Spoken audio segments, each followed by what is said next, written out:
Okay, welcome everyone to our first ever Mastering the Farmers Market series webinar. This is our workshop on cultivating customers at the farmers market, webinar designed to help you with building up your brand and effective booth design.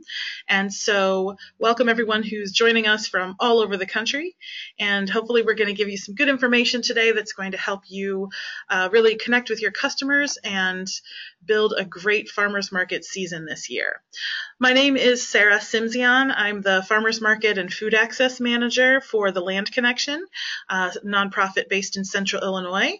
And I'm going to just be doing some quick introductions for us, and then the program's going to be led by Katie Bishop of PrairiErth Farm in Atlanta, Illinois, who is a market expert and rock star. So what we're going to be doing over the next hour and a half is I'm just going to give you a brief introduction to our organization and the market that I run, just touch on very briefly a couple issues and concerns about farmers market sales, and then we'll jump right in with Katie, who's going to be talking about connecting with customers and then effective booth design, and we'll have some time for wrap up and questions at the end. Throughout the webinar, you can send questions in anytime with the chat function. So just type those in, and we will have some question breaks at different points during the webinar, and I'll read out those questions so Katie can hear them and everyone can hear what you're asking.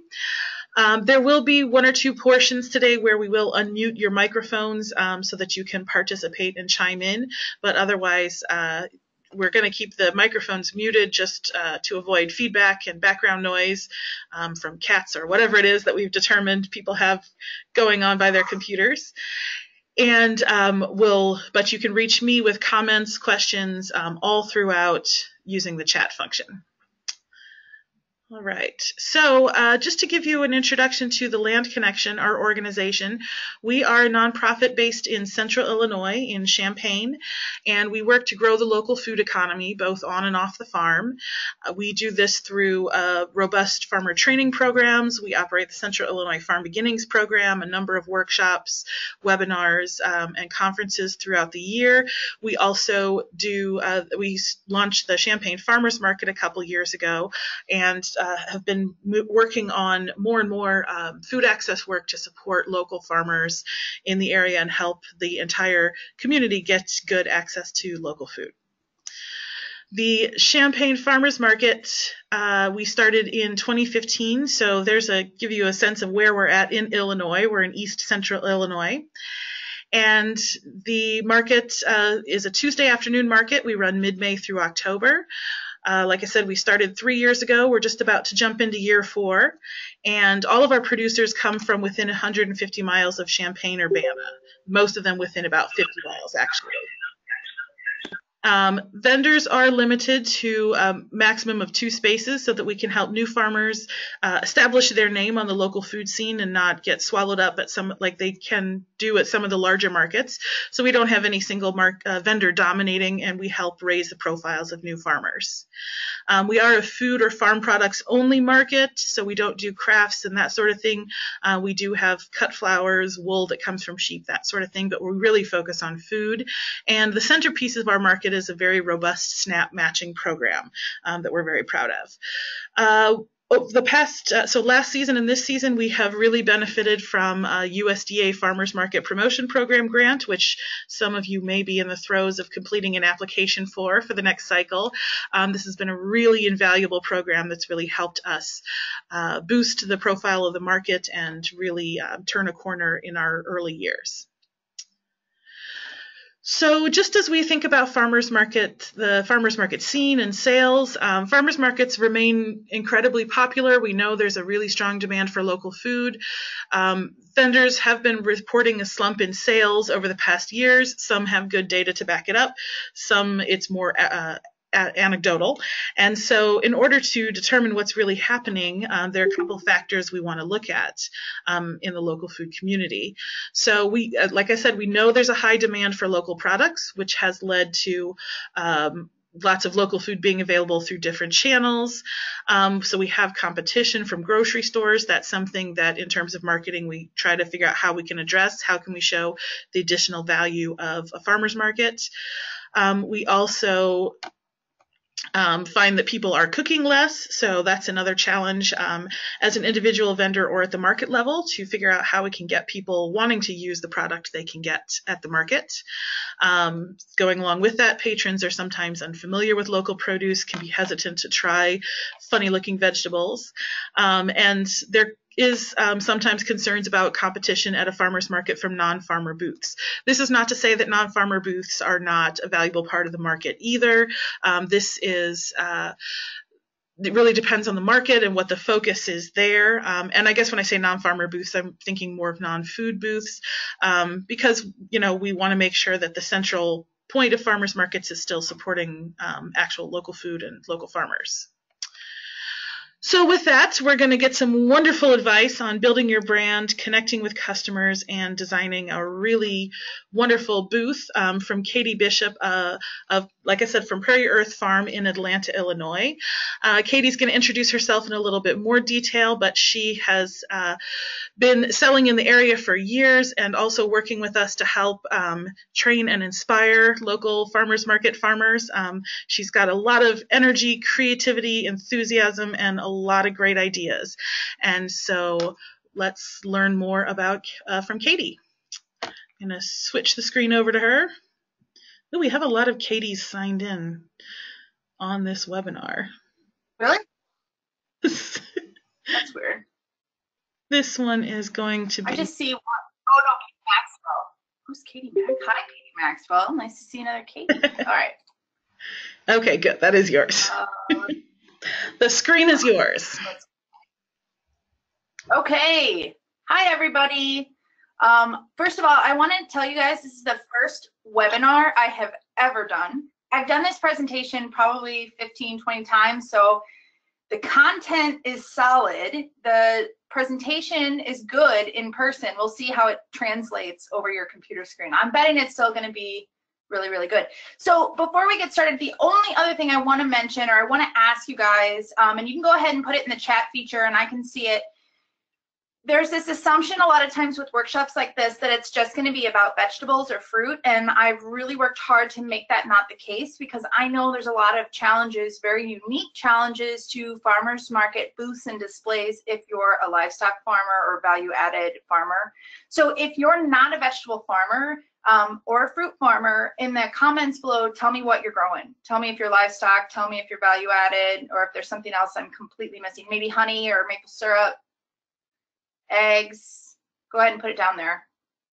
All right, I'm gonna watch these. I'm not gonna wait for you to respond, but go ahead and put it in there, because I can kind of maybe go in a little bit more on some specific topics. Hops, oh Jim, I got nothing on hops. God. All right, well hopefully we'll find something that works with hops. All right, beef, yep, okay, cool. Oh wow, lots of cool stuff. I'm excited. Okay, so this is me. And if you know me, you know this is a pretty accurate depiction of my energy about farmers markets and farming and local food. I am genuinely this enthusiastic and this excited about sharing my my products with my customers and connecting with my customers. I absolutely love it. It's a total dream come true. So this is not a great picture. I apologize for that, but this was about 8 years ago, and I did not have the foresight to know to take a better picture, because I didn't know I would be talking to you all today. But this was my first farmers market stand ever. My husband Hans and I, currently we farm 25 acres of certified organic vegetables. We've got a little bit of fruit and flowers, and then the whole farm is 350 acres, and my father-in-law manages the rest, and that's grains and livestock and some bees. So we're a pretty big operation. We didn't start that way. In this photograph, we were only farming about a half an acre. My husband and I worked full-time in an office job, and for some crazy reason, we decided we wanted to be farmers and get out of our cubicles. So we we didn't have a lot to sell. This would have been the second weekend in May, which in Central Illinois is still pretty cool, but typically we probably could have had more crops than this. We just didn't really know what we were doing. So you can kind of see over here, we just potted up some transplants that we had that we didn't plant in the ground. And I have some radishes and some various greens, just a few. And keep in mind, there's no backstock. Like, this is everything we had. I had some perennial herbs up here that I pulled out of my mother-in-law's garden. And then this is all just some wild garlic, some really great green garlic that we pulled up. And I love this picture so much because it reminds me when I was so nervous. I was terrified that we weren't going to sell anything, or that the vegetables would look like garbage, or that what were the other vendors going to think about my stand. But I actually made $35 at this market stand, and I felt like I was a tremendous success, and I was so happy with that. And I told my husband Hans, like, this is enough for us to finally quit our job. Like, if we can do $35 every single Saturday, we've made it. We've hit the big time, right? I love this picture because it totally reminds me of how naive I was, but it also shows me from where I started. So this is our stand now. This is still the downtown Bloomington Farmers Market. The metro area of Bloomington Normal is about 150,000 people. So it's a relatively small community, but they really love their farmers market. So we're pretty lucky for that. I'm going to tell you that no longer is $35 what my benchmark is for a market anymore. I think you can probably tell. My husband and I both farm full-time. We're full-time farmers, and we have a staff of anywhere between 8 to 10 people. Again, like I told you, we're on to 25 acres of vegetables. And now a benchmark market, one that I'm really, really happy with, is about $5,000 to $6,000 a Saturday. And I don't tell you that to brag, because it's really got not a whole lot to do with me. I mean, I've got a really great staff and a wonderful community of supporters and a wonderful partner in my husband.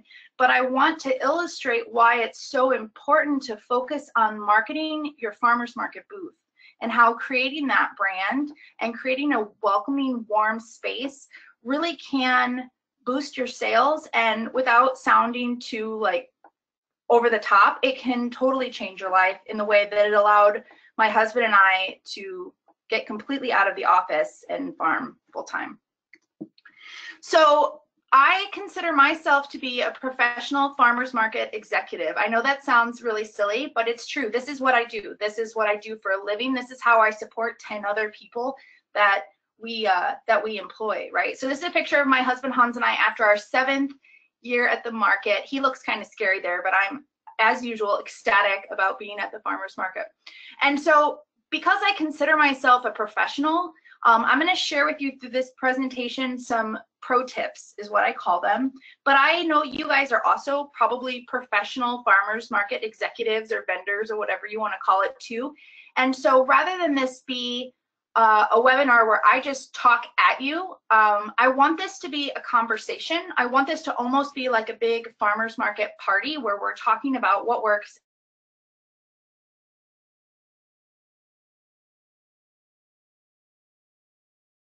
and what doesn't, and to share your questions. Sarah's going to take note of those, but also share your suggestions and ideas too, because she's going to take note of those too. We're going to make her work hard today. And then there's going to be some times where, like she said, we're going to take the microphone off, and I'm going to want your feedback on things. All right, you ready to get started? We're going to go. Okay, so the first pro tip I'm going to talk to you about is how to use your stand as a marketing tool. What you want to think about is, how can you use your stand to create a brand or further a brand that you already have? So I would like you guys, maybe not right now because I want you to pay attention, but you could, if you've got your phone handy, pull up some pictures of your farmers market stand and take a look at them. And if you don't have a farmers market stand yet and you're starting from scratch, grab a piece of paper or just imagine what you want your stand to look like, or doodle it out and kind of draw it out as we go. Because what I want you to do when you look at that stand is to ask yourself, what is it saying about you? Is it saying all the right things or all the wrong things about you? So customers' first impression is formed within 5 seconds, and I actually think that's much, much less. I think it's within 2 to 3. So what you want to do is draw them in with that great display, because what's going to happen is they're going to spend way more time in your stand. And when they spend more time in your stand, they're going to spend more money, right? And so you need to make it warm and friendly and interesting and approachable, and not be maybe on your phone texting your friend or eating a breakfast sandwich or complaining about your market with another vendor, right? You need to make it this wonderful place that people can't wait to walk into. So this guy, does he feel warm and approachable? I mean, truthfully, let's be fair. This guy's probably tired and the sun is in his eyes, and I bet he is a lovely person. I totally want a hat that says I'm the boss. But anyway, does it feel warm and approachable? Does he feel like somebody you can't wait to talk to about your vegetables, right? So let's think about your stand. Or if you have your picture in front of you, look at your stand and let's ask some basic questions, okay? Is it full? Because the perception of abundance is actually really, really important. You don't have to have a lot of produce or a lot of product to make it feel like you do, right? And is it tidy? And I don't mean just the floors or your tables, but is your produce tidy? Because I never want my customer to have to pick up a bunch of my carrots and then ask me for a paper towel. Or I don't want them to go home and how they remember me is the dirt stain on their white pants or all the dirt that falls out of their shopping bag when they get home, right? So is it colorful? How are you using color at your stand? So you can see here in this picture, if I had just put these purple kohlrabi in a basket or a bin, you wouldn't be able to see anything but the leafy green tops, right? But I want that color to pop out. I also don't want a wall of green things. So I'm using different bits of color here and there throughout my stand. And I'm not spending the night before mapping out my stand, but while I'm setting it up, I'm thinking about color. There was a study that was done that said putting something yellow in the corner of your stand draws people in and catches their eye. So for us, you can see right over here, it's yellow carrots, but you don't have to have yellow carrots. Can it be a bouquet of yellow flowers? Can it be a yellow sign? Can it be a yellow tablecloth or a yellow flags, right? There's lots of different options, but that's just one example of how you can use color in your stand. So we're going to do some visual merchandising 101. These are the basics. This is what retail stores think about when they're setting up their displays, and we should follow suit. So one of the product placement considerations that we want to talk about is how to use props to enhance the products that you're selling. So as an example here with the heirloom tomatoes, I just got this cheap cake stand at a craft store. It's metal because I want to be able to clean it. It's that rustic, distressed look because it's going to end up looking rustic and distressed whether I want it to or not. So might as well just build that in as part of my image. And it really accentuates the tomatoes and makes people want to grab them, right? Those are the special tomatoes. That's the perception anyway. Here's another one. Again, we just use this 3-tiered rack to put some of the grab and go items in there. I want people to grab their tomatoes and think, oh, I need some garlic scapes and I need some basil. Another really good way of using props is just to use your product as a prop. A lot of times with people that are selling eggs, I see, the health department rules say that the eggs have to be in a cooler or in a refrigerator. But can't you take 1 or 2 dozen eggs and just put them out on the table and open the containers up so people can see them? Or even just fill your table up with empty egg cartons so that people, when they walk by, they get the idea that what you're selling, that you're selling eggs. You're not selling a cooler. Although this would be one thing I don't recommend that you do. This guy has his egg props, but he has a generic Eggland's base egg carton, which I just think is kind of crazy. Like I hope he's not selling Eggland's best grocery store eggs. But anyway, use something that's unique and that's yours. So I don't know if I would go this far. This is kind of crazy, but there was an idea someone had about actually filming audio recording your chickens on a calm spring day, and they're running around clucking and being happy, and then playing that at your farmer's market stand so that people get that feeling of farm fresh eggs. Again, this might be a little over the top, but if you're really trying to stand out, this would definitely be one of the ways to do it. Oops, I went too far. Let's go back. But another really good way to do this is just some really nice photographs of your chickens. You know, maybe that's a little bit easier. Or if you have cows on pasture, if you have goats on pasture, just some really nice photographs of your animals would work too. So another product placement consideration is using color. We kind of talked about that before. Here's an example of some beautiful produce set up by color. I mean, that looks like the rainbow. How can that not completely catch your eye as you're walking by? And this one, so this is not a produce farmer, but he's definitely still using color, and it's attractive when you walk by. You can see he's using color in both his signage. He's got very vibrant tablecloths, and the contrast with the black and white in color is absolutely gorgeous. I love this one so much. Okay, so the last one is best sellers. I call this real estate. I want to make sure that my product that I want to sell has the best, most expensive real estate in my stand. So for instance, I know I'm not going to sell a lot of collards, so I'm probably not going to put collards front and center. But I know I have a lot of carrots. Chances are I'm going to put carrots in a couple different places so people can see them, so I can move them.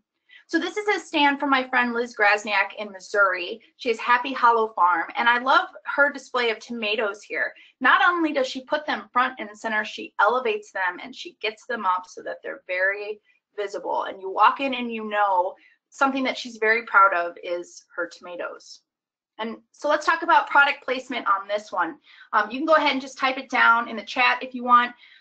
What are you thinking about the product placement on this stand? Anybody have any input they want to put in there? Or if it's faster, Sarah, if you want to take their microphones off, that works for me too. But I'm curious what you think about product placement.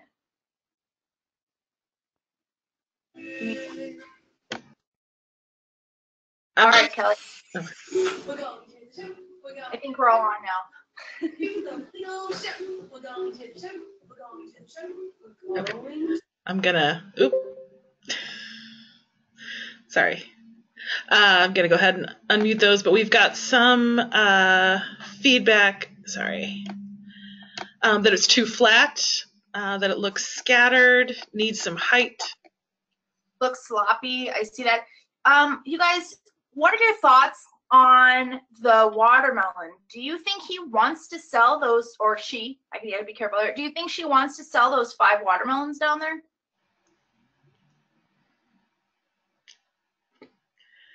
They kind of look like an afterthought down there. Right, exactly. So it does not look like the floor, to me, exactly. Product on the floor is not desirable. The floor, the ground is not prime real estate, right? So I'm going to put the products that I really want to sell in the best places. And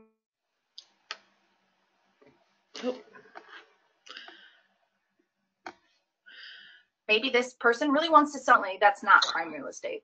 So I wouldn't want to put the produce that I know I'm not going to sell a ton of, or maybe isn't very profitable to grow, or I only have a little bit of it. I'm not going to put it in those places where I know people are going to constantly walk by. Maybe it's the checkout stand, maybe it's right front and center. All right, here's another one. As we're talking about product placement, I think we get into this idea that we have to have just these linear folding tables, right? But I think this round table in the front is a great idea, and it's very unique. People can walk around it. It feels friendly and inviting. You can see things from all types of different angles. So I encourage you, don't feel like you just have to use a card table or a folding table. The other thing that I think is really cool about this display when we're talking about prime real estate and putting your best foot forward, so to speak, check out these heirloom tomatoes back here on the silver platter. How cool is that? If a silver platter doesn't say, this is the best of the best. I knew a farmer one time who took round silver trays. You can get them really cheap. They're like banquet trays. And she set them up all over her stand and just filled them with tomatoes because it signaled that these were the best of the best. These were the classy, these were the expensive, awesome tomatoes. I think that's a fun way to look at it. All right, so we're gonna play a little game. So stay unmuted if everybody can stay unmuted. I was gonna call you Mallory because that's what it says. Sarah, or use the comments below. This is a game we're gonna play called Nailed It, or I Might Do This Differently. And I always get nervous doing this because I'm always afraid somebody in this presentation, I'm gonna show them a picture of their stand. So I'm never gonna say that there's something wrong. It just might be something that I would do a little bit differently, or that you might do a little bit differently too, okay? So we're gonna say nailed it, or I might do this differently. And then feel free to talk about what things you think are real good and what things we might wanna do a little bit different. This first stand, there's some things that are working really well here. What does everybody think? Anybody want to chime in? What do you like about this stand? Let's just jump in with the chat because I think there's some background noise of some of the microphones unmuted. Oh, okay. Height. Okay. Yep. I like the height, Jennifer. You're right. The height is good. The angle is good. Get it up. Get it off the table. Yep. Anybody else? All right. So why don't we go ahead and do, if you can keep typing if it's right. But yeah, what good. I like seeing all these come in. Woody, boxes are not full. And Ellie says the food is labeled. Yes, and it's really good signage too, you guys. It doesn't just say beans. It says borlato beans. It says filet beans. It says macaroni beans, right? And the pricing is so clear. It's not just $4. It's $4 a pound. But I'm going to kind of talk to what Kelly is saying about how it needs to be filled up. So those borlato beans really look like the bottom of the bin. I mean, they quite literally, they are the bottom of the bin. So if you are out of beans and that's all you have, you probably want to pull those out and maybe put them in a basket or sell them by unit in a quart container. And the same goes for that broccoli rabe. And you can see they have that problem with the carrots. They just have this one bunch of carrots left, and so they took it out of the bin and they put it right there. You're going to hear this a lot from me, but I'm not a really big fan of displaying the product that in the same containers that I potentially harvested in or washed and packed in. Gray rubber or plastic tubs just don't feel very appealing to me. That being said, I really do think it's important to use vertical and height to make your product seen from across this, from across the street.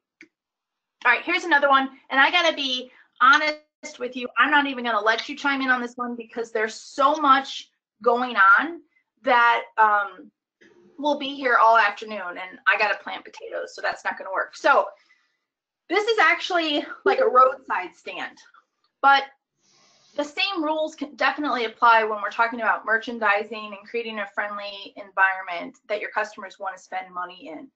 So I'm going to just go through some of these really quick.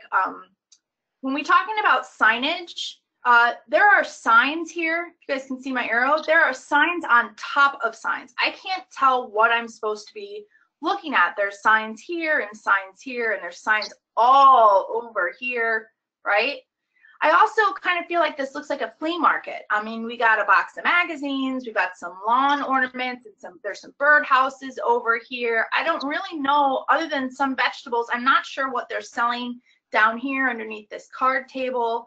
And then the parking lot, it's right in front of the stand. And so think about if you were walking across the street or driving down the road and you're looking for green peppers, how would you know if this stand has green peppers? And you know, maybe the parking lot's not going to be right in front of your farmer's market stand, but it definitely could be other things blocking your stand. Are you blocking your stand? Is your line of people blocking your stand? So you want to think about that, and again, go across the street from your stand and take a look at it, or pull up those pictures and make sure that your customers can see everything you want them to see.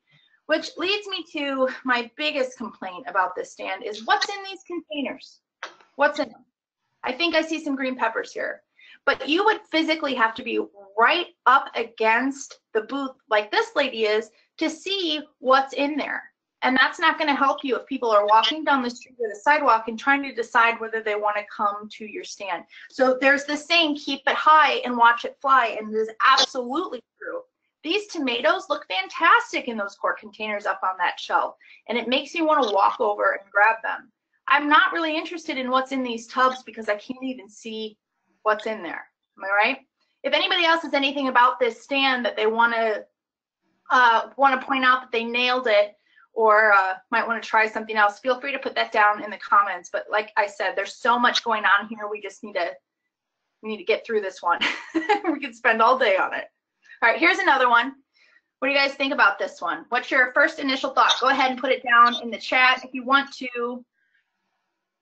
And I'm going to tell you that the one thing I think they nailed it at, from what I can tell, is the greens are under a tent, which is a really big deal. If you're selling fresh greens, you need to have a tent up. You should not have the sun beating down on your greens, or you are not going to have greens that look any good by the end of the market, right? And they definitely won't make it very long at home in someone's fridge. Yeah, it's a lot of green. I mean, it kind of looks like they specialize in greens, but they do, so that might make it a little hard to put some pop of color in, but there's some beautiful different types of greens that are different colors. This kind of looks like basil, so I might grow some purple oval basil and put that in there as well. We do have some zucchini right here. Yeah, some edible. I think we've lost your audio for a second, Katie. Flowers would look.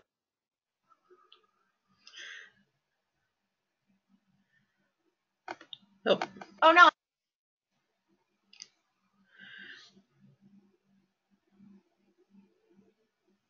Okay, I'm talking.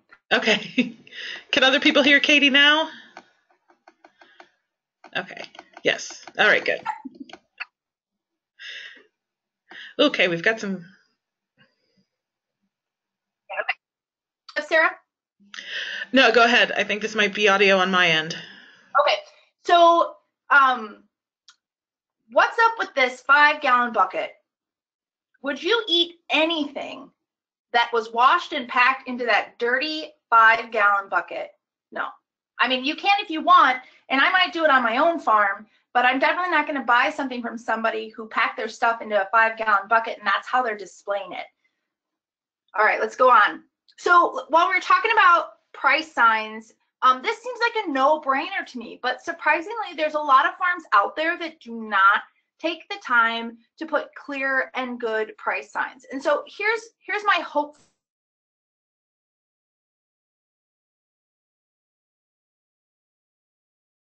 for you. I want walks by or walks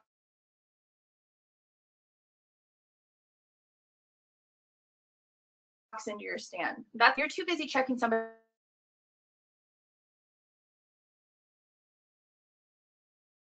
else out. Do you think neighbor has beautiful red radishes just like that have the price and they're just going to walk over there and purchase them? So here's a gorgeous stand. I love this one because it looks so abundant, and this is really easy to do. Those baskets won't be that expensive. They're nice and light, and everything looks really full.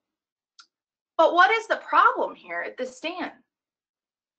What do you guys see? What's blaringly obvious? No signs, exactly. So the problem with that is, A, nobody knows how much to pay, and they're not always going to want to ask, but not everybody knows that those back here are dragon tongue beans, right? Or that these are, oh shoot, not purple Viking. Purple Viking, I can't remember. Anyway, not everybody knows that those are potatoes. So not only does it have to have the price, but it's very, very helpful to have the product name on there. I have a lot of people who say I grow weird vegetables, and I don't think they're weird because I eat them all the time, but we have to understand that most people in the public really don't know what kohlrabi are, or they don't know that zucchini, like right back here, can be yellow and it can be green.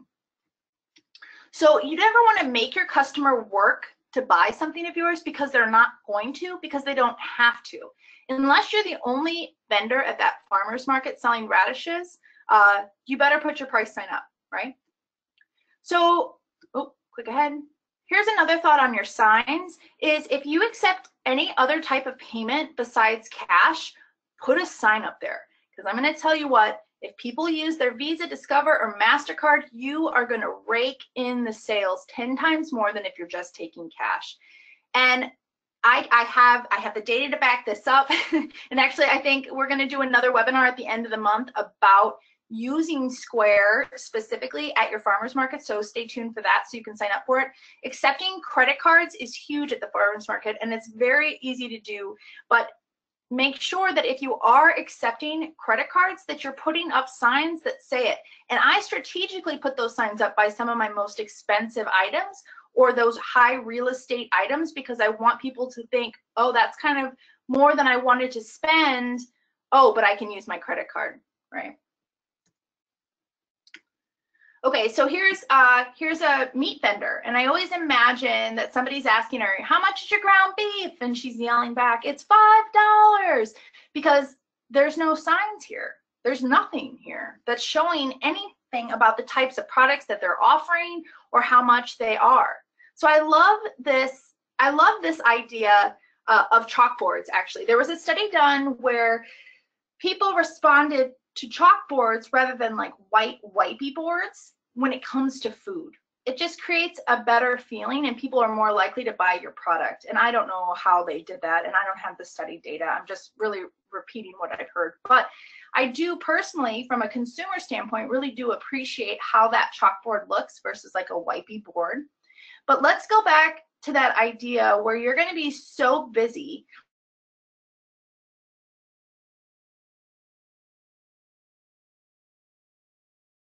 that you can't talk to farmers at farmers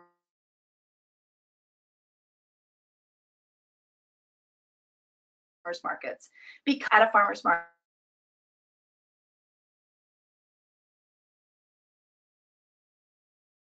they think it's going to be a butcher. They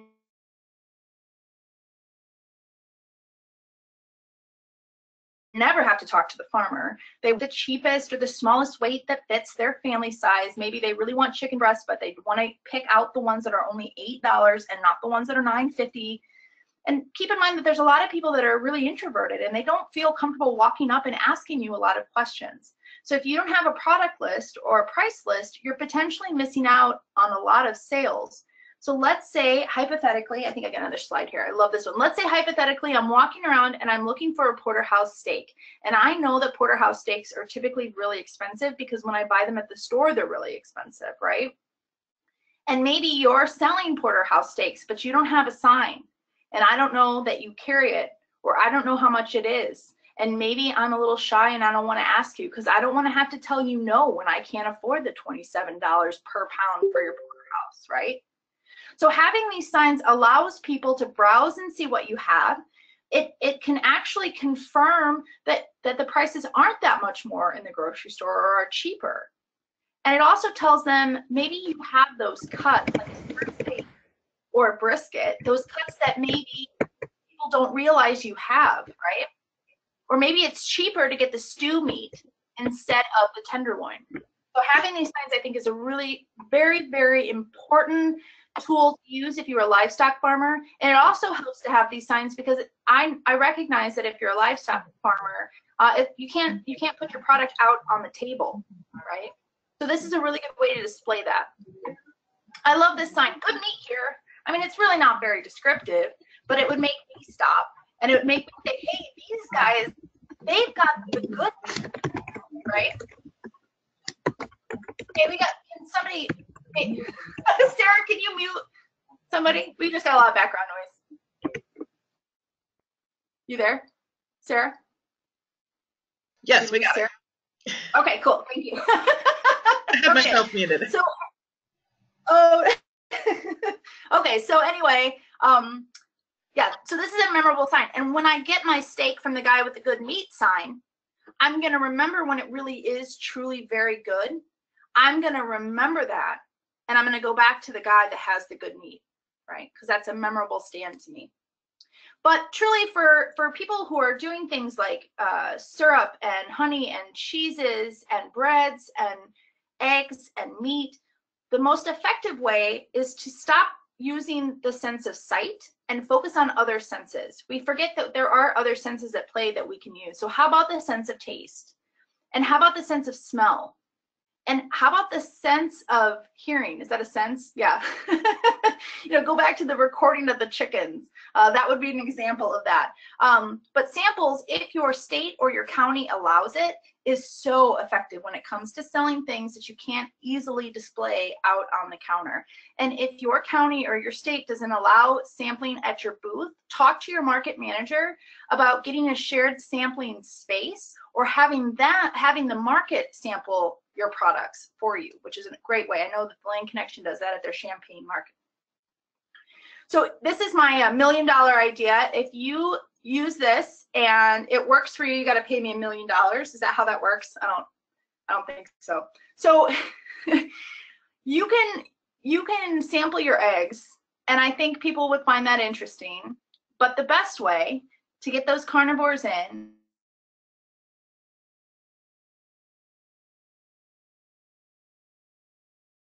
or to get them to come in and buy those eggs, trade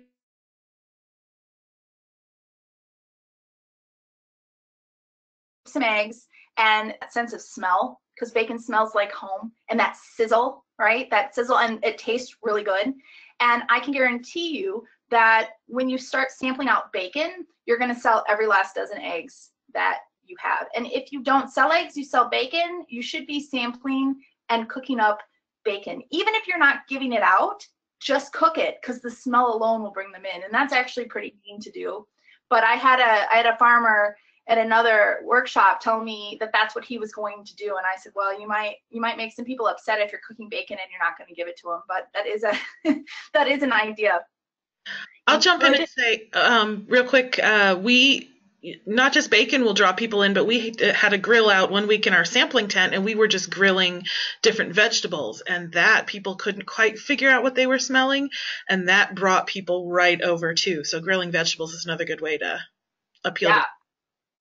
You don't have to be a carnivore to do something like this. And these grills, or these tabletop griddles, are really inexpensive, very easy to transport. This doesn't have to be complicated at all. So another idea is creating your space, your sampling space, or even if you're not doing samples, but creating this space, again, we talked about being warm and inviting. To me, this feels like a party, doesn't it? It's a bouquet of flowers, a nice tablecloth. Again, go to the baker at your farmer's market and grab a couple baguettes and just put them out for display, and this is an instant party. And if you can do samples, awesome. Give a couple samples of your cheese, because what ends up happening when you're doing samples, you guys should probably already know this, but usually people don't always feel comfortable taking a sample and then not buying something. At the very least, they're going to take your flyer, they're going to take your business card. So samples are pretty powerful stuff. I like this one because it's not samples, it's a tasting. Doesn't that just feel so special? I'm not just handing out butter and cheese samples. We're doing a tasting. Make it an event, make it fun. And that's exactly what we did here. We had a lot of winter radishes, and by God, there's so many people who don't love winter radishes, and I want to change that. So we did a winter radish tasting, and I sliced up the 6 different types of winter radishes that we had. I created this graphic ahead of time, and I posted it on my social media accounts, and then we just sliced them up and let people try and figure out the distinct differences between each type of radish. And we sold a lot of radishes. I want to be the capital of radish sales in the country. I want to be #1. I don't know if I'll ever do it, but I want to be. So here's another one that we did. We did a tomato tasting. We sliced up little bits of each tomato, so people would come to me and I would slice it right there off the tomato. They would get to try each different type of heirloom and see if they could figure out the difference. What ended up happening was a dream come true for this. Hands down, everybody loved the Cherokee green tomato, which it's right here in the corner if you guys don't know. It's this really ugly green tomato that tastes fantastic. It's one of my favorites, but most people wouldn't pick it up because they either thought it wasn't ripe or it didn't taste good. And so I started slicing those up, and they would come right over to my tomato table here after sampling them and grab up all my Cherokee greens. And now not only do I sell out of my Cherokee green tomatoes all the time, I'm selling out of the plants. I'm getting people requesting me to sell them Cherokee green tomato plants, when before I could barely sell any. Whoa, what happened there? We went way ahead. Okay, so if you're selling meat and you're selling eggs, you're selling cheeses, chances are you probably have to have some type of label on it. But rather than just putting a plain Avery label with your name on it, can you maybe include your website? Can you maybe include a logo? Can you maybe include some of the information that makes your eggs different? Like you can kind of see that down here.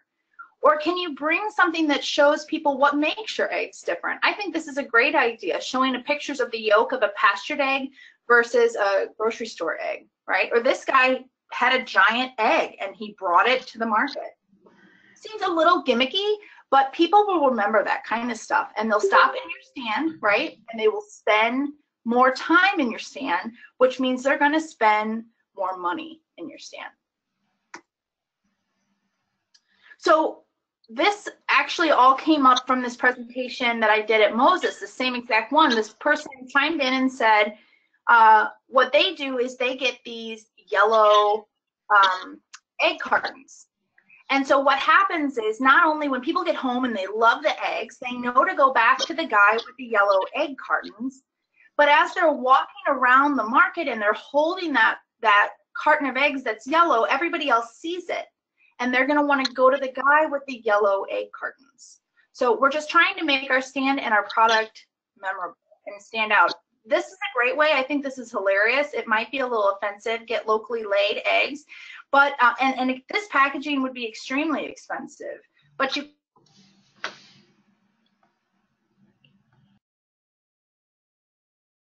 could do this on a smaller, you're gonna remember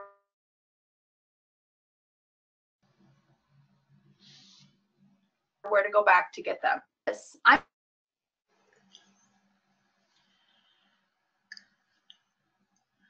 might have some questions to those because I know there's some types of peas you have to cook and there's some that you can eat raw. And how much are they? Because I only have $5 and I really would like to have those peas. And how are they grown? Maybe I'm trying to support farmers that use sustainable practices. And where can I check out? Is this a free table? Can I just take whatever I want? And does anybody even work here? Because ultimately what happens is when you don't put any thought into how your stand is set up, your customers are going to ask the question, am I valued? And the answer is always going to be no, right? All right, so I'm going to tell you a little story. One time, Hans and I got a Saturday morning off. We work every single farmer's market.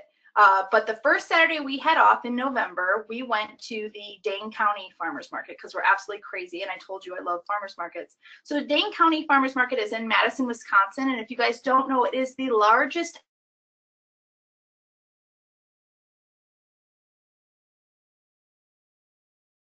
producer. People here that do not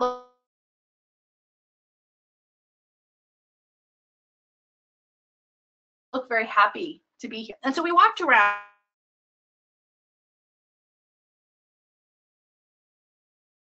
and I saw a lot of stands and they look like this.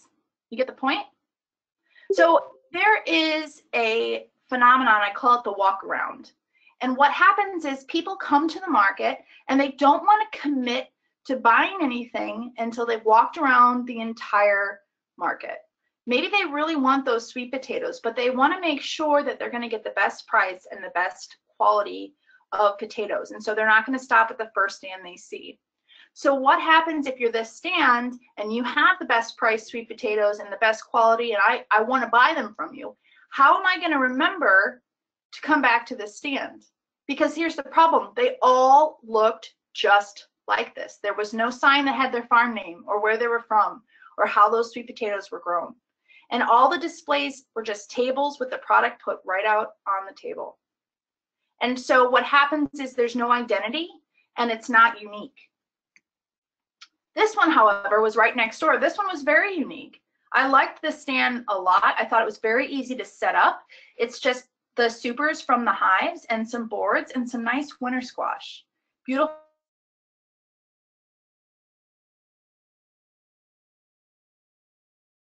honey laid out. This guy doesn't put price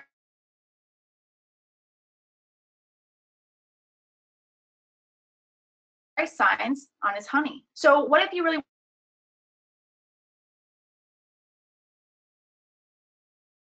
want that honey? You probably I really like this display a lot because it was so unique and it really told her story. So she had some smudge sticks and some herbal vinegars over here. She had samples, which are wonderful, aronia lavender jam and these different pestos, and then all these wonderful arrangements. And you can see here, she's got them displayed just on a wood stump and some baskets. So I bought a bunch of that aronia lavender jam because I love lavender aronia jam. And when I got home, I wanted to find out more about her because her stand, oops, went too far. Her stand just speaks to this story, right? Here's the problem with her stand. There was no contact information, no Facebook page, no website, no email address. I could not figure out how to learn more about her. If I liked it so much, but I was not able to connect with her and learn her story. Here's another one. This is the Dane County Market too. Obviously, this is a picture I got off the internet.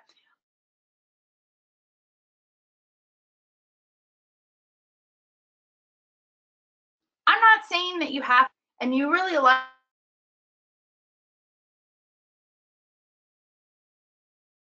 it, you will going to be able to tell your friends where to go to get the best honey at the farmer's market, and it's with the guy with the crazy hive hat, right? Here's another one. This one's in California. As we're talking about using different senses and interaction, this is a smell station. It says, smell station, just inhale, and then there's a little sign here on the inside that says, please smell me. I love it, and it's beautiful. I mean, flowers sell themselves, but I love this. This is a moment where someone will stop in the stand and smell it and spend more time in your stand, right? Here's another one, simple, right? Not a lot of product, doesn't take up a lot of space, but you're not going to forget who you bought your produce from because Farmer Sue is not going to let you forget. She's got it on her tablecloth. She's got it up here on her tent. She's branded it onto the sides of her crates.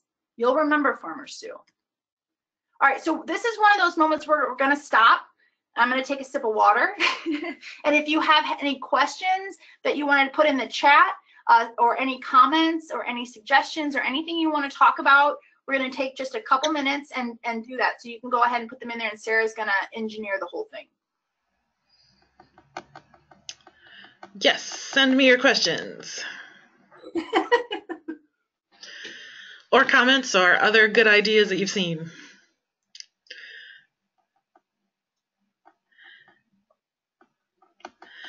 So do you have any good examples of displays to keep cheese cool? Oh no, where's my screen? Hold on just a second. I'm sorry, what happened? There we go. So with it, the problem with cheese and meat and eggs is that your health department has different rules. And there are some places that it has to, like for us, it has to be in refrigeration, in real mechanical refrigeration, like a refrigerator plugged in. I know some counties require a lot more than that. Some counties you can just put it in a cooler. And so if the rules are that you have to keep them put away in a cold environment, it makes displaying them much harder. But I think it's a really good idea to just have a couple sacrificial pieces or containers of cheese. If you're doing goat cheese and they're in a plastic container, have a couple ones that you just use to put out on the table to show people, knowing that you can't sell them, right? That's my suggestion, and that's the best thing I've seen. If you can sell them on ice, get a really nice container. I love those enamelware bowls and containers, that rustic old-timey feel, and fill them up with ice and store them right there on ice, and just put a couple in the ice, and the rest can be in your cooler so they're staying colder.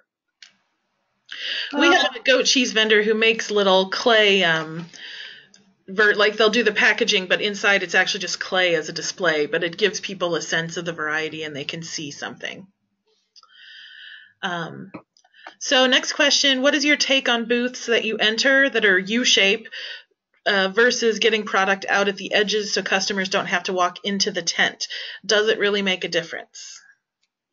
Well, I think it depends on the product that you're selling. If you're a meat vendor, you know, sometimes I think a meat or cheese or egg vendor, I think sometimes having it where they're not walking in, it's already kind of an intimidating environment to talk about meat or cheeses or more higher priced items that people aren't used to. Having them walk into your stand might create a little bit more of that apprehension. However, I really like defined shopping spaces. So I like the U-shape. I like them to come into my stand, be invited in under my tent, and get a chance to shop and browse and talk to other vendors. So you're selling yarn and fiber with one of us spinning in the booth. Oh, spinning in the booth. That is so cool. That is so cool. Again, I am a fan of the U-shape of coming in, however you can do that.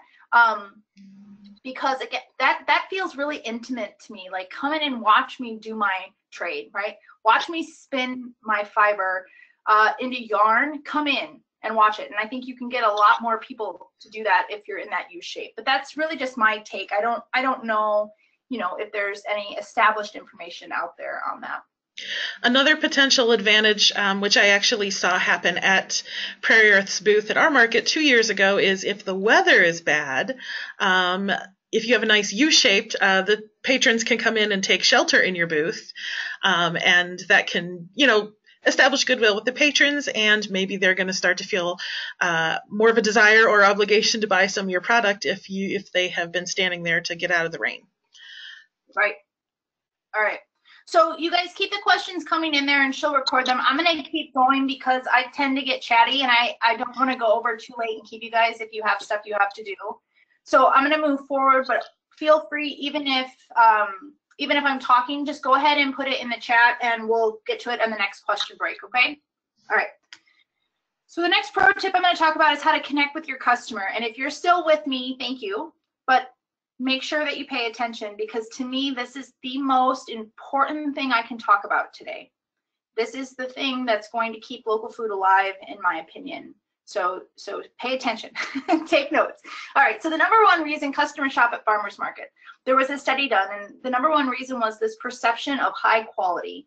But the number two reason was buying direct from the farmer that grew that food. And that's you. It's not your product, and it's not really your farm. Local food is you. You're that local in local food. So have you guys seen this before? This is a grocery store by us, Meyer, and this is about in April. And we don't grow nectarines in April in Central Illinois. I'm sure you're seeing this where you're at. Here's another one, family farm to family store, right? Here's another one. This has got nothing to do with food, but I love it. The world's local bank. So we know that the word local and local food, it's a really hot thing. And I'm gonna show you some examples here and some videos. Give me just a second to do some technical stuff that I'm not very good at. All right, I'm gonna watch a couple videos. This is a beautiful potato chip. I'm Jack Wallace Jr. and I'm a potato farmer in Texas. I've learned everything about farming from my dad. My family's been growing potatoes for Lay's for 47 years. Never met a potato I didn't like. These are going to be Lay's potato chips real soon. Potatoes, vegetable oil, and salt. Really good, delicious. My favorite potato chip is classic Lay's. Classic, just like my dad.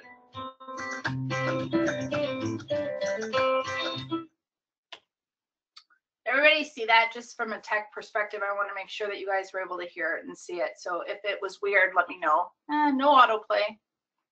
No autoplay. Everything good? I can hear, but it lags. Okay.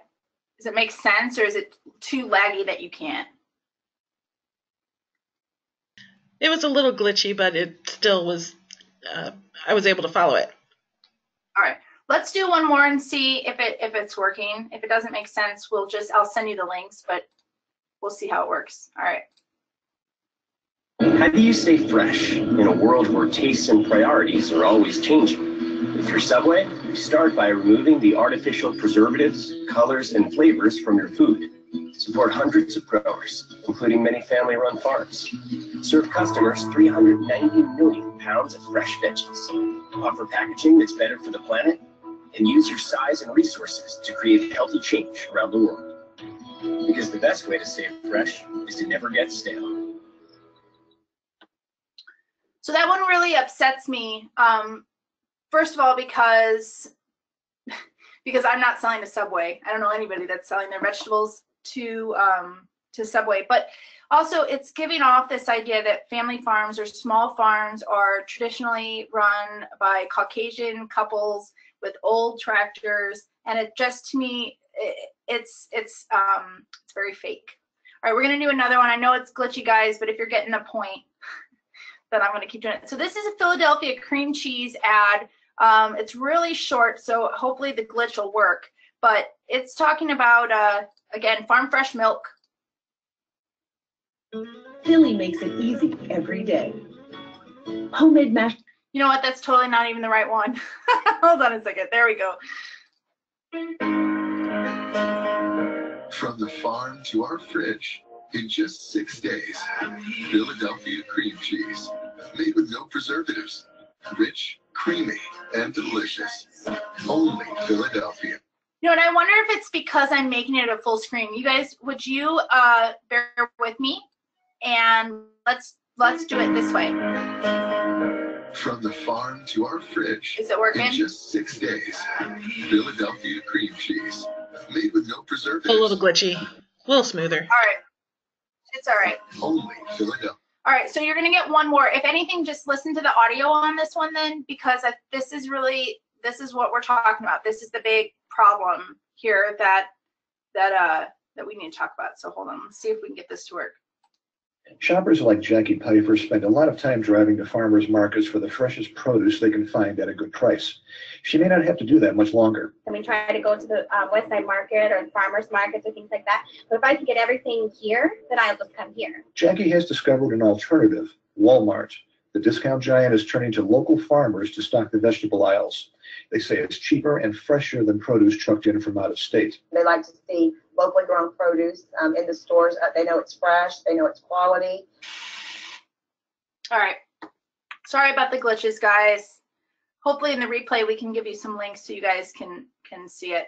How many of you guys are selling your products to Walmart? If you are, put it down in the chat below. Because I'm pretty sure that most of us aren't selling our stuff to Walmart, right? Let's go back to this. All right. Got one nope so far. Oh, so I know it's really frustrating to see this kind of stuff, and it makes me really angry because it feels like there's nothing we can do. You know, these corporations, they have entire floors in high-rise buildings. They have million and billion-dollar marketing budgets. They have a whole team of professionals that are trained to communicate these messages to you and to do the research, right, and figure out what's going to make people buy their stuff. And it can feel intimidating and it can feel hopeless. And for me, it's infuriating sometimes. But here's what I want you to remember. There is one thing that you have that Walmart and Purdue and Stonyfield and all these other companies, Subway, they don't have it, but you do. And that is the ability to connect with your customer. Only you know who you're selling to. Subway has no idea the names and the people that they're selling to.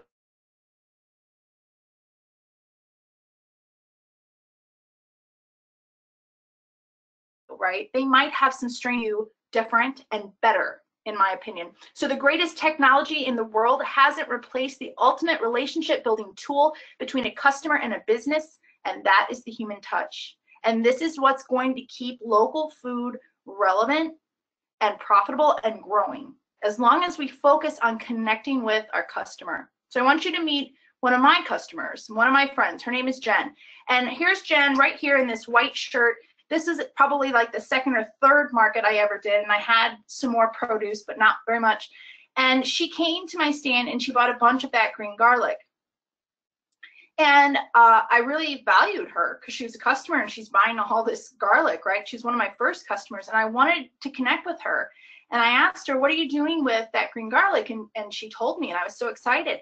And, you know, you can't tell from this picture, and she couldn't tell, but I was exhausted. I probably worked 60 hours the week before, up until 11 o'clock that night, washing that green garlic. Chances are my husband Hans and I were probably arguing about how clean the radishes were just 5 minutes before.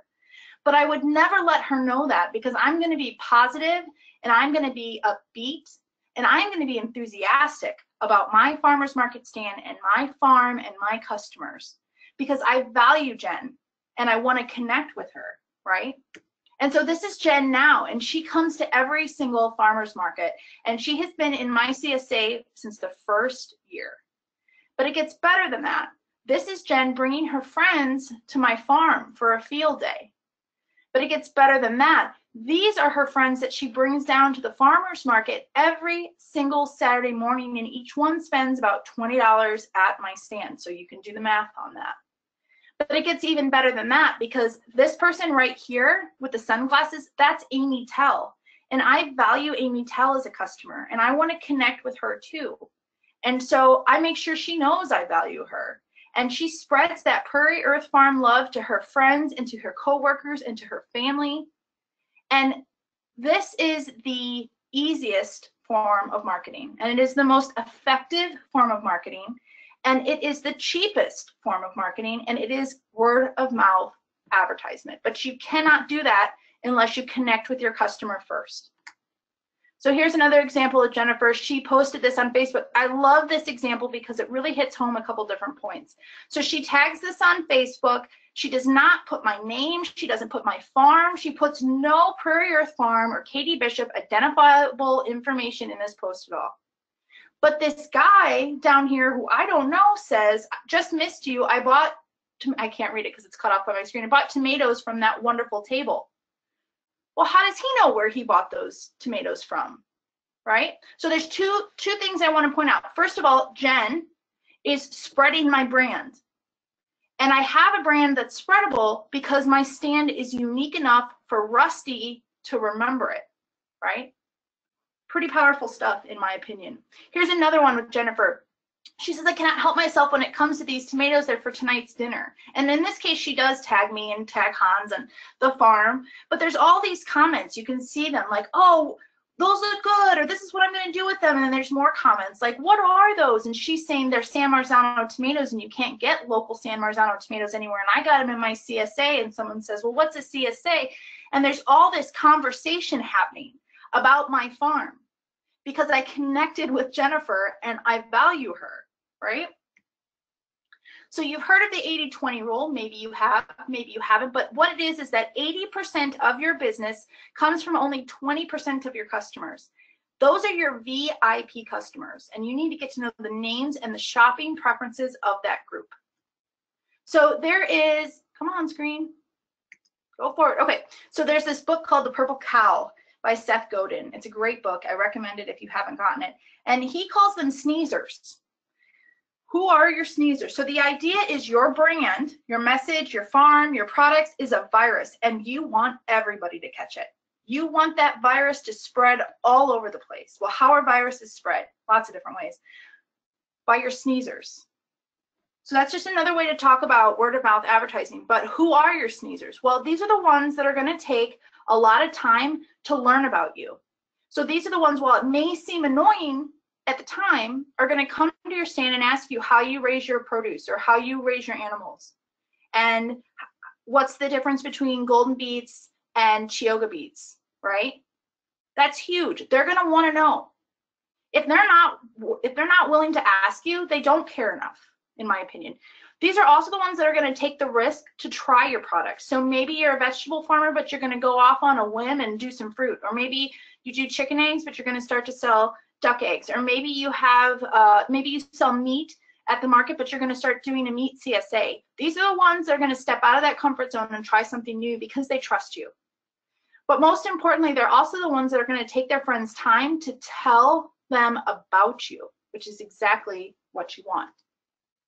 So there's another really great marketing business guru guy. His name's Brian Tracy, and he says people buy for psychic satisfaction, that is emotional reasons, far more than they buy for any other reason. And he goes on to say this is why quality and service, and especially relationships, are so important. They generate the emotional component of any product or service in the mind of a customer. They generate the feelings of security, comfort, status, prestige, warmth, and personal connection. So we talk about our stand and creating an environment where it's warm and friendly and approachable. Well, you have to be warm and friendly and approachable too, right? All right, so to connect with your customer, you gotta know who your customer is.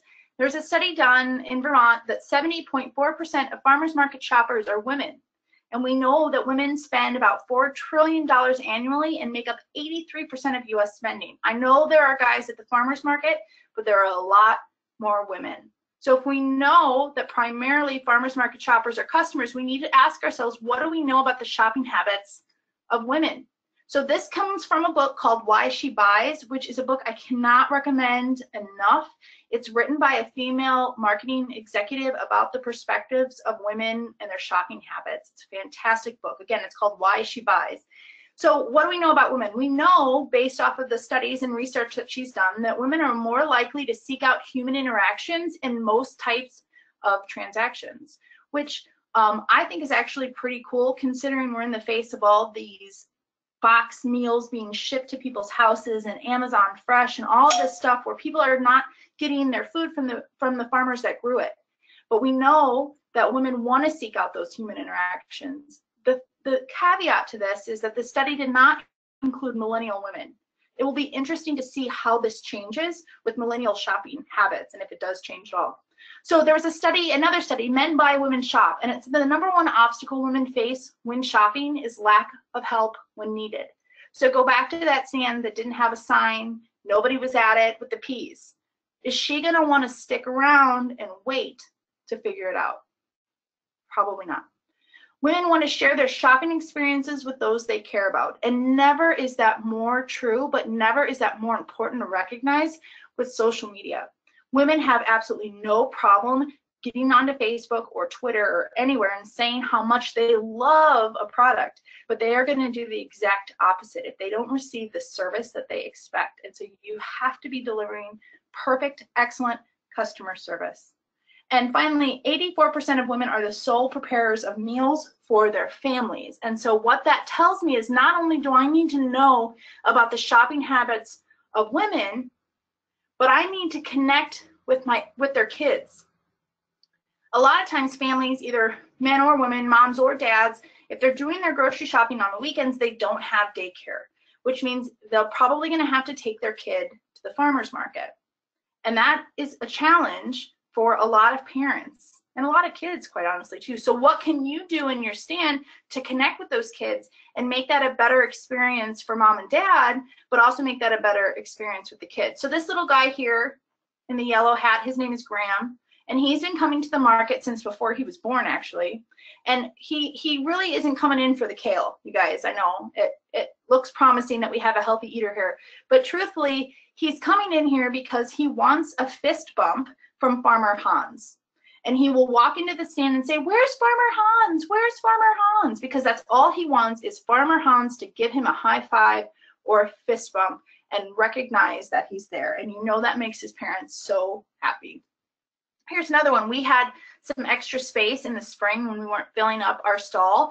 And so we brought in one of our old Alice Chalmers tractors and just set it up on display, and people could climb on it and get their picture taken on it. And it was a lot of fun. So how can you make your stand interactive? How can you make it fun? So here's some ideas. Giving out stickers. This is not new. I didn't come up with the sticker idea. I mean, I'm 40 and they've been giving out stickers at Jewel since I was 2 and 3 and 4, right? Like, this is not a new concept. Giving out stickers is easy and it's very affordable and kids love it. You can give out coloring sheets. You can print them off on the internet. Just make sure that you put your farm name and your website or your Facebook page, and even better, a coupon, so that when little Johnny is coloring it and it goes up on the refrigerator, then mom and dad are going to remember where they got that from. And they're going to come back and use that coupon. And kid-friendly samples, maybe if you have jalapeno brats, you might want to have something else for the kids, because you know kids love samples. Grocery stores do this. I mean, it's like a Sunday ritual around here. You go to Sam's Club and you run around and you eat lunch in the form of samples that the store is offering. Single flower stems is so easy and it's fun. Even if you're not a flower grower, I bet there's wildflowers on your farm, or maybe you have some perennial flowers, or maybe you can just grow a row of sunflowers, zinnias. Pick them, put them in a jar, put them at your stand. Don't sell them, but when little kids come up, give them a flower and they'll love it. And high fives and fist bumps are free and easy. But the point is to doing all of this is that those kids are going to remember the stands that give them the stickers and the coloring sheets and the samples and the flowers and the high fives. And they're going to feel valued and important just like their parents do. And those kids are going to keep coming back to your stand. And what I've seen is that the kids that come to get their stickers or their flowers or their samples, mom and dad they don't just get to come in and get a sticker, wait in line to get a sticker. Usually they're going to buy something while they're at it. And if your market is not doing things for kids, you really need to convince them to do that. So here's something we did the first market last year for our opening day. Our beekeeper had a bunch of his supers, the hive boxes, and he painted them white and then bought some pens, some paint pens, and brought them to the market. And kids could write a message to the bees or color them. There's one right there. I don't know if you can see it. It says, "Don't stop believing," which is cute. Anyway, I didn't have to do anything because I'm already busy enough. It's spring, right? But my beekeeper did this. And you could partner with somebody else to do something similar to get kids into the stand. I love this one. It was such a fun thing. It was such a fun thing to do. And it's a really good way to have that conversation about bees and pollination. And it was pretty cool. When I'm in the fields, I always come across really weird vegetables on harvest days. And so I grab them and I put them aside. And sometimes I'll set them up by my stand by the checkout. And I'll see little kids like look at it and point and laugh. And so I give it to them. I mean, it's a cherry tomato with a funny looking nose. I'm not going to sell that. But a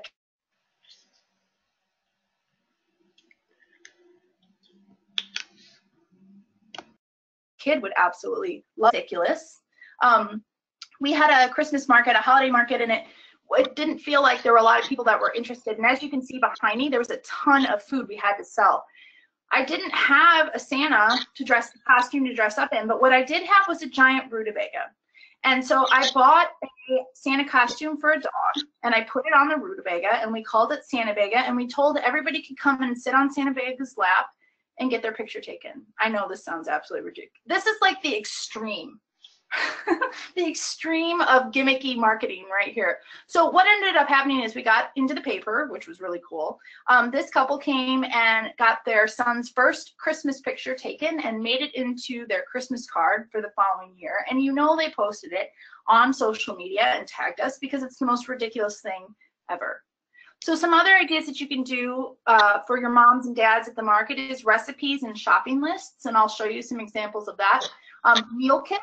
And I'm not talking about Blue Apron. I'm talking about realistic, easy to assemble meal kits and simplified packaging because, again, we know mom and dad probably have a bunch of other errands and their kids are getting rowdy or they brought their dog and things are getting nuts and they need 5 pounds of potatoes and maybe they're not going to want to sit there and weigh out 5 pounds of potatoes. Or maybe they need a bundle of meat. I love the meat bundles. I think it's a great idea to sell more. Give them a month's worth of meat. Do a weekly or a monthly meat or cheese bundle. I think that's great. And offer to carry items to the car. So when it's melon season or pumpkin season or we're selling big boxes of juicing tomatoes, I have enough staff on hand that I can offer to run that out to the car for them because they obviously have their hands full. So here's an example of the recipe that I do. Of course, I'm going to put my website on there and tell them to go follow me on Facebook. These are recipes that are easy. These are the recipes that we cook with, right? I'm not going to give them recipes for super complicated stuff where they're never going to make it. I want them to utilize my produce and love it. But at the same time, I create a grocery list attached onto the recipe that tells them what else they can get at the market while they're there. And I don't even sell Italian sausage, but I want the other vendors at the market to succeed too, so I'm going to include that on there. And this is an example of one of those meal kits. So this is a farmer's market fajita 6-pack. I mean, we drink beer, guys. It's true, we really do. We drink beer. This isn't very good beer, but we just filled it up with peppers and squash and zucchini, and we've got scallions and garlic and tomatoes and a recipe for vegetarian fajitas. And this went over so well. And you don't have to do 50 or 60 of these. I think we did 10 or 15. But the point is it drew people in. And instead of just buying a zucchini or buying a jalapeno, they bought all of the stuff. So I got my average amount per transaction up too. Here are some examples of that simplified packaging.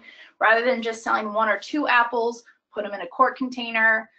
Over here, not only is my container branded, which I love, we had we had a Friday where we had to pick, it was gonna be really, really hot, so we had to pick all the zucchini and summer squash because by Monday they were gonna be huge. And they're kind of hard to sell when they're that small, but we made it a specialty item. So we put them in those quart containers and we actually sold them for more than we would have if they were full size, because it's a specialty thing and they're in these cute little containers and they're just little grab and go items. These are little mashers, so we save back the smaller potatoes when we're washing them and we put them into 3-pound bags and end up charging about $3 a pound, when otherwise we're charging $2.50 or $2.25 a pound for regular potatoes. And we give them a recipe and sell it on the idea that it's really easy because you don't have to peel them, you can just mash them or boil them or roast them whole. For us, we sell a lot of bulk carrots. But we sell a ton more in the 3- and 5-pound bags than we do by the pound. And so taking the time to pre-bag those items gives people an incentive to grab and buy more, which again gets that average amount per transaction up. These are roasted root kits. This is a little embarrassing to show you just because it's such a good idea and they sell like crazy. I almost feel like a scam artist. But so these are the bits and pieces. There's some smaller turnips, or they're the turnips that were bunched that we brought to market and we can't, you know, we got to take the tops off because it's summer, and or these are the bits of radishes that fell off the bunch when we were bunching them. These are the seconds. These are the less than perfects. And I throw in some potatoes, and in the summer they get garlic scapes. And in the winter they get garlic, and we call them, in the summer they're called grilling roots bags, and there's a recipe for how to make these in little tin foil packets on your grill. And in the winter they're called roasted root bags with a recipe on how to roast them and make soups and salads and what have you. And I mean, I get $6 a bag for what is scraps that I might have just taken home and eaten myself. But people love the idea, and the comments and the feedback that we get is that it's meal in a bag. Like they don't have to think about it. They just grab these, they get to try a little bit of everything, and it's a success for both of us. For tomatoes, I do these tomato kits where they get 1 or 2 of each type of heirloom that we grow, and then they get a little cheat sheet. It's like an heirloom tomato ID where they can identify each one that they're eating. And so again, rather than someone just buying a couple of one tomato, now they're buying 10 pounds of tomatoes. So we're getting those sales bigger and bigger. So we're at a point where we can stop and do a question really just quickly. We'll go through a couple. I see one from Heather. Where do you get those containers with your name on them? So they are just wooden, they're just little wooden boxes. And then we had a stamp created. And so we hand stamped all of those. Actually, I'll be honest, my husband hand stamped all of those. I gave him a 6-pack of beer and he did it for me. So that's all. It's actually nice because you can use that stamp on all kinds of things. Paper bags, you know, it could even be a letterhead. So it's just a stamp. Anybody else? So we did have just a couple comments earlier about, you know, the importance when marketing sustainable ag to customers, that they really want to know how and where their food is produced. So that's always something good to keep in mind as you reach out to kids or families or incorporate some of these creative ideas in how to connect with your customers. And going back to connecting with kids, Jennifer said they bring a sheep sometimes where it's allowed to the market, which sounds like a lot. Oh, wow. Yeah, we have some farmers that have brought a rabbit in a cage or a couple chickens in a cage. Your market, your health department and your farmer's market probably is going to have some pretty strict rules about stuff like that, but it's definitely worth asking. And maybe you can't bring the actual animal, but maybe you can bring a video of your animal and show that. All right, ready to move on? Yeah, so we're actually down to about 5 minutes left. Oh, geez. Okay. Really? We're going to fly through this. We're going to fly through it, okay? And if I go over a minute or two, is that bad? No, it's fine by me. If people need to move on, they'll have to log off. All right. And then we'll have it recorded so they can come back and watch it again. I'm not going to go too far over, but I don't want to miss the good stuff. You know, there's still good stuff coming. All right. So here's the next pro tip, marketing your market. And all you farmers market managers are going to love me and hug me and give me high fives the next time you see me, because you're going to love what I'm about to tell them to do. So here's the question. Who should be marketing the market? Is it the farmer's market organizer manager's job to do it? Is it the the vendor's job to do it? Is it the local businesses that are surrounding the market? Is it their job to market the market? And how about the community leaders like the mayor and the alderman and the congresswoman? What do you think? All of them? Yep, all of them. It's all of our jobs to market that market. So here's some ways. Encourage your customers to sign up for the market's email list or Facebook page. Share your customers. Recruit new vendors. If you're seeing that there's a hole in your market, maybe there's not enough fruit or flowers, maybe there needs to be more egg vendors, maybe your customers are saying, I wish there were mushrooms here, recruit those farmers. You know who they are, or tell your market manager, I think we need more eggs, I think we need more mushrooms. And reach out to those local businesses and community leaders. And we'll get to that in just a second. I'm going to give you a story about something that I did. And promote your market's special events. There's a lot of effort going into creating those special events, but you need to tell your customers about it. Get them to come to the market. Toot your horn because you are an awesome rock star farmer. I know it's true. But you also need to talk good about the market too. So what you don't want to do is be complaining about the market to other potential vendors, to other customers, or just complaining about the market as a whole, right? We all make the market good, not by complaining about it. And then use your personal networks as a whole to promote the market. So not just your customers, your Bible study group, your book club, your college class, your coworkers, you name it, your family. I even bug my extended family and they drive down 2 hours to come to the market. I share about the market with everyone. So I'm going to tell you a story. Once upon a time, the farmers market fell on the 4th of July. And I got to be honest with you, I really didn't think too much about it because we're farmers and the summer holidays don't really mean that much to us. We don't get to really participate in the cookouts and the vacations and that type of thing. But I was getting a lot of questions from customers asking if there was going to be a market that following weekend on the 4th of July. And after the 6th or 7th time someone asked me that, I walked across the street to another vendor who had been at the market for a really long time. And I asked her about it and she's like, yeah, you know, I'm getting a lot of questions too. And I got to tell you, I started to panic because I have a lot of produce to sell in July. I got to sell this stuff. I can't afford to have a poorly attended market in July, right? So what I did is I used a free software on my phone. I think it was Phonto, Phonto is the name of it, but there's a lot of ones out there that you can use. Canva is free, PicMonkey is free. And I created this graphic and I purposely did not put my farm name on there in this particular case because I wanted everybody, all the vendors, to feel comfortable sharing it. In most cases, I probably would put my logo or my name on there, but I didn't. And so I put it on our social media pages and I asked everybody to share it and they did. But that really wasn't enough for me. So then I reached out to those local businesses, the coffee shop downtown who gets a boost in business every Saturday morning because the farmers market is there, and the art galleries that stay open earlier in the morning on those Saturdays because they're getting all that foot traffic. And I asked them to share it and I explained the situation and they did. But I didn't really feel like that was enough. And so I reached out to the city of Bloomington and the town of Normal's communication departments and I asked them to share it on the city and town's Facebook pages. And I reached out to the press and I asked them to share it. And I reached out to the mayor and I explained it to him and I asked him to share it. And he shared it on his personal Facebook page. He shared it on his political Facebook page. I reached out to the alderwoman and the county board members that oversee that area and I explained to them the value of the market and how important it is that this information gets shared, and they shared it. And I know you're probably thinking, well, holy cow, how did you have time to do anything but this? And the truth is, it did take a couple hours of sharing and emailing and calling.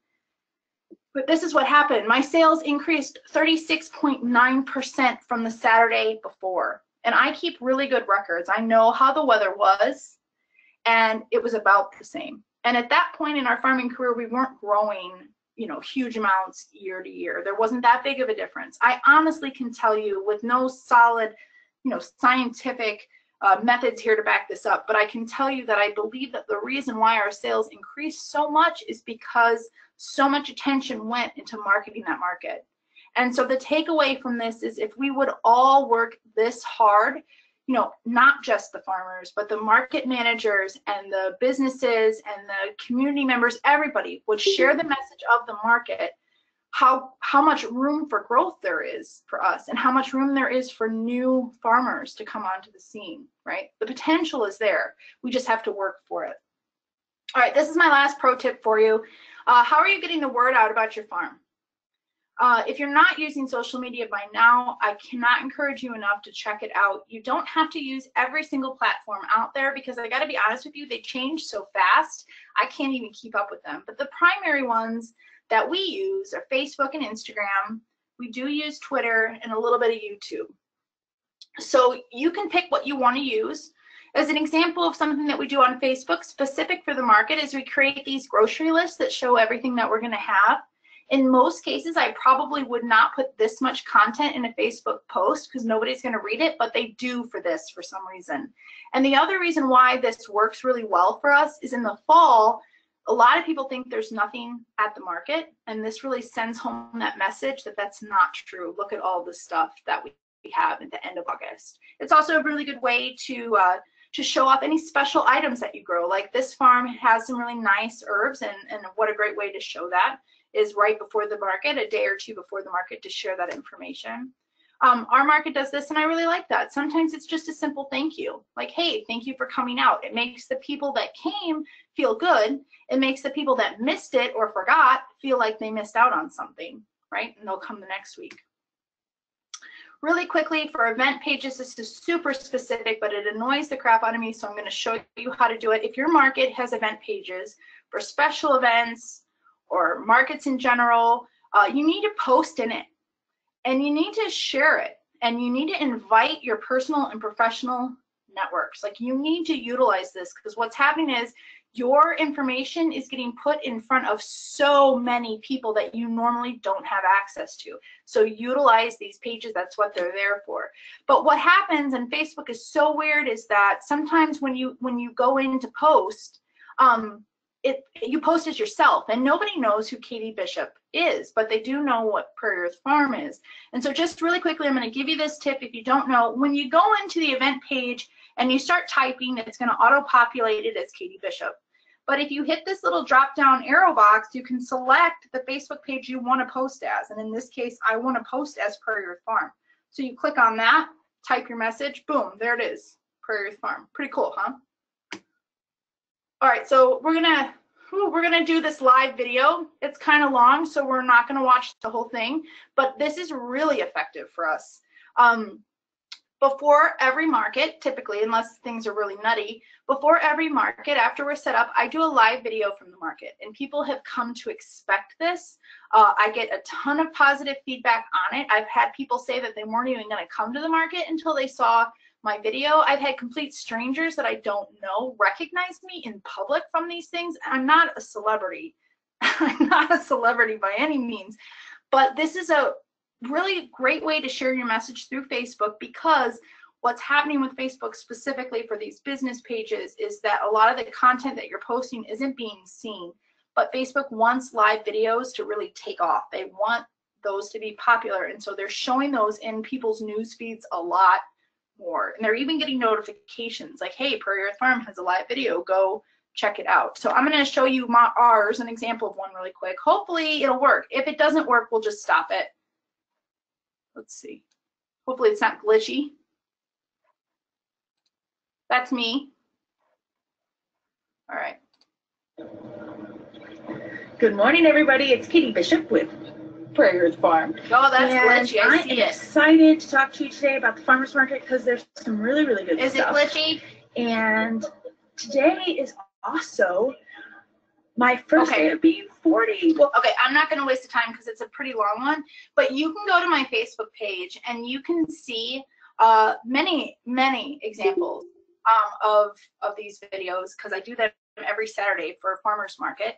I can't recommend that enough, so go check those out. I get a little silly sometimes, but I'm definitely myself. You know, they're very authentic, and it's a good way to show things that you have on special or on sale too. All right.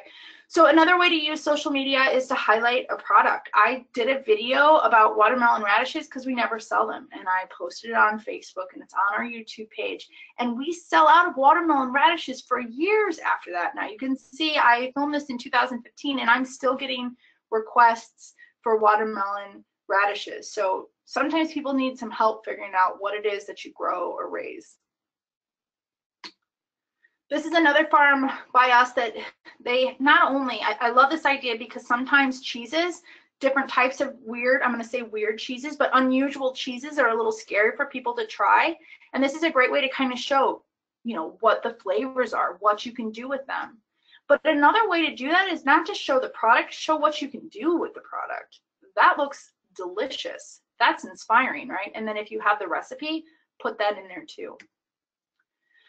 I gotta say, I absolutely love Instagram, and if you're not using it and you're tired of Facebook or you don't want to deal with Facebook anymore, Instagram has no drama. It's so nice. If anybody, and it's also a wonderful collection of farmers on there. There's this subculture of farmers using Instagram. It's incredible. One of the ways I like to use Instagram for farmers markets specifically is when I post a picture of my stand, you know, you can put where you're at. So in this case, I said I was at the downtown Bloomington Farmers Market. That's a shared location. Everybody can kind of use that location when they post. So if I were to click on this link, it will show me all the photographs of other people that have posted pictures that were at the downtown Bloomington Farmers Market. So here's what's really cool about that is that's my stand, but I didn't take that picture. So someone liked my stand enough to take a picture of it, and I want to know them because they were in my stand. I want to build a relationship with them. I want to connect with them. So I click on it. It's Angela B. So now I'm going to follow Angela B, and I'm going to tell her I see it. Hey, gorgeous shot, because I want her to come follow me. I want her to know who I am if she liked my stand enough. It's a great way to build those relationships. All right. So this is a lot of information.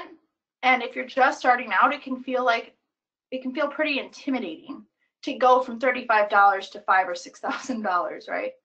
But the truth is, you make a small change every single week, and you figure out what works. And you don't change everything overnight because it's not going to happen. So just keep making those changes and evaluating your stand and see what works. So I'm going to give you a couple resources. There's a couple Facebook groups that I can't encourage you enough to check out. First one is this Market Your Farmers Market Trend and Tips. I just started this, and we're just sharing information. So feel free to go there, and I'll accept you in the group. It's brand new, and it's just starting. So please be interactive in that one. And this last one has got nothing to do with farmers markets. It's the CSA Marketing Discussion Group, and it is put on by a brilliant person. Her name is Corinna Bench at Shared Legacy Farms, and her marketing for small farms is spot on.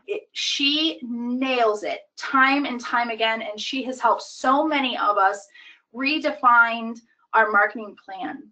And so go and go to her group and follow along, look at her resources, and then there's a website down below, that www.sharedlegacyfarms.com email download. Get on her email list, because even if you don't have a CSA, the same information applies. It's fantastic. Is anybody part of her group right now or getting her emails? You should if you're not. It's awesome. Yeah, she's fantastic. She's such a smart person. Okay, so here's my email. That's my Facebook page. Those are the two good ways to connect with me or that group. If you have questions, please shoot me a note. If you want to send me pictures of your stand, I would love to see them, and I promise I won't put them in this presentation. Any feedback at all is accepted and wonderful. So thank you guys so much for helping me do my first ever webinar. I hope I get to do it again. Thanks, guys.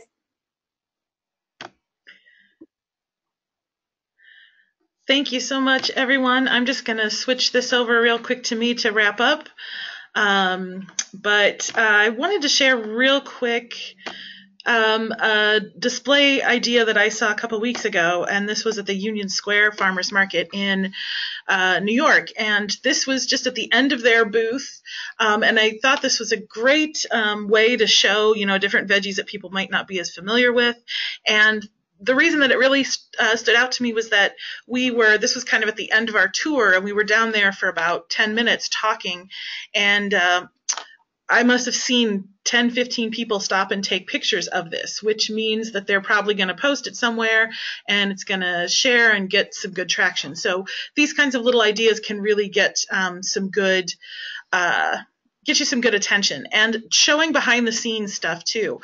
We got to guest Instagram the account for the Farmers Market Coalition 2 years ago, and one of our most popular pictures was this one here, which I know it's kind of dark because it was the end of market day, but this was the joy of actually fitting a tent fully back into its bag that hadn't done that since the beginning of the season. And a lot of people could identify with that. So these little behind the scenes things can really draw people in and make them feel like what it's like to be at your farm or your stand. So these are the kinds of things you want to work on just to draw people in.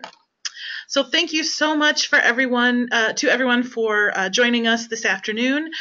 We are going to have another webinar in 2 weeks called Money Matters at the Farmers Market, where we will be covering different kinds of financial tools that can help you and small business concepts that can help you really run your booth like a business. And Katie will be back to share some of her great experiences with Square. We will also be offering, as part of our Farm Finances webinar series, a webinar on QuickBooks on Wednesday, May 16th. So if that's something you've been struggling with and want to learn more about, there's going to be another opportunity there. I am going to be following up and emailing you a link to a survey for evaluations and a couple of resources, and we'll have a link to the recording posted, so that if you know other people who would be interested in this information, please send them to the page, and hopefully we will help everyone have a great season. So if there are any final questions, you can put them into chat. Thank you so much for listening, and we'll see you at the markets. Thank you.